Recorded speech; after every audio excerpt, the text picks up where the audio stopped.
ഉദ്ധവഗീത പറയുന്ന സമയത്ത് നമ്മൾ പരാമർശിച്ച ഒരു കാര്യം തന്നെയാണ് ഒന്നും കൂടെ പറയണത്. ചൂതുകളിയിൽ തോറ്റ് വനവാസത്തിന് പോകേണ്ടി വന്നു പാണ്ഡവർക്ക് അല്ലേ. അങ്ങനെ വനങ്ങളിൽ പല സ്ഥലങ്ങളിലായിട്ടായിരുന്നു താമസം. കിട്ടുന്ന കായോ ഫലങ്ങളോ ഒക്കെ വേട്ടയാടി കിട്ടുന്നവയോ ഭക്ഷിച്ച് കാലം കടന്നുകൊണ്ടിരിക്കുന്നു. ഒരിക്കൽ സംഭാഷണങ്ങൾക്കിടയിൽ സംസാരം ഭഗവാൻ ശ്രീകൃഷ്ണനെക്കുറിച്ചായി. ഇത്രയും പ്രശ്നങ്ങളിൽ കൃഷ്ണൻ നമ്മെ സഹായിക്കാൻ മുന്നോട്ട് വന്നില്ലല്ലോ എന്നായിരുന്നു ഭീമൻ്റെ പരാതി. ഭീമൻ പറഞ്ഞത് ശരിയാണല്ലോ എന്ന് മറ്റുള്ളവർക്കും തോന്നി തുടങ്ങുമ്പോഴാണ് എല്ലാ കാര്യങ്ങളെയും കുറിച്ച് വ്യക്തമായും ആധികാരികമായും ന്യായാന്യായങ്ങൾ വിശകലനം ചെയ്ത് കൃത്യമായി പറയുന്ന സഹദേവൻ തൻ്റെ അഭിപ്രായത്തെ ഒരു ചോദ്യരൂപേണ അവതരിപ്പിച്ചത്.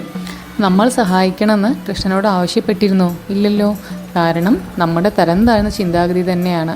ചൂത് കളിച്ച് പരിചയമില്ലാത്ത നമ്മളോട് അതിന് ദുര്യോധനൻ തന്ത്രപൂർവ്വം ആവശ്യപ്പെട്ടപ്പോൾ തനിക്കറിയില്ല എന്ന് പറയാൻ നമ്മുടെ അപകർഷതാബോധം നമ്മെ അനുവദിച്ചില്ല. മാത്രമല്ല, ദുര്യോധനൻ തനിക്ക് പകരം അമ്മാവനായ ശകുനിയെ കളിക്കാൻ ഇറക്കിയപ്പോഴും നമുക്ക് പകരമായിട്ട് കൃഷ്ണനെ വിളിക്കാനായിട്ട് നമുക്ക് ആർക്കും തോന്നിയില്ല.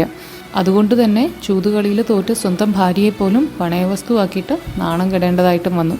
അവളെ ദുശാസനവും മറ്റും വസ്ത്രാക്ഷേപം ചെയ്യുവാൻ ശ്രമിച്ചപ്പോഴും നമ്മൾ നോക്കി നിൽക്കുകയല്ലാണ്ട് കൃഷ്ണനോട് സഹായം അഭ്യർത്ഥിച്ചില്ല. പക്ഷേ എന്നിട്ടും കാരുണ്യവാനായ ഭഗവാൻ പാഞ്ചാലിയുടെ നിസ്സഹായാവസ്ഥയിലുള്ള പ്രാർത്ഥനയിൽ ആ സഭയിൽ അവളുടെ മാനം രക്ഷിച്ചത് നമ്മൾ മറക്കാൻ പാടില്ല.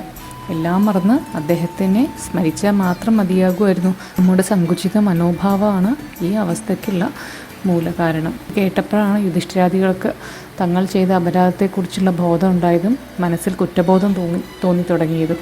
കഷ്ടവും ദുരിതവും നമ്മെ വേട്ടയാടുമ്പോൾ നമ്മുടെ നിലയും വിലയും സങ്കുചിത മനോഭാവവും അഹന്തയൊക്കെ വെടിഞ്ഞിട്ട് മനസ്സുരുകി ഭഗവാനെ വിളിച്ചാൽ ഭഗവാൻ നമ്മുടെ പ്രാർത്ഥന കേൾക്കാണ്ടിരിക്കില്ല.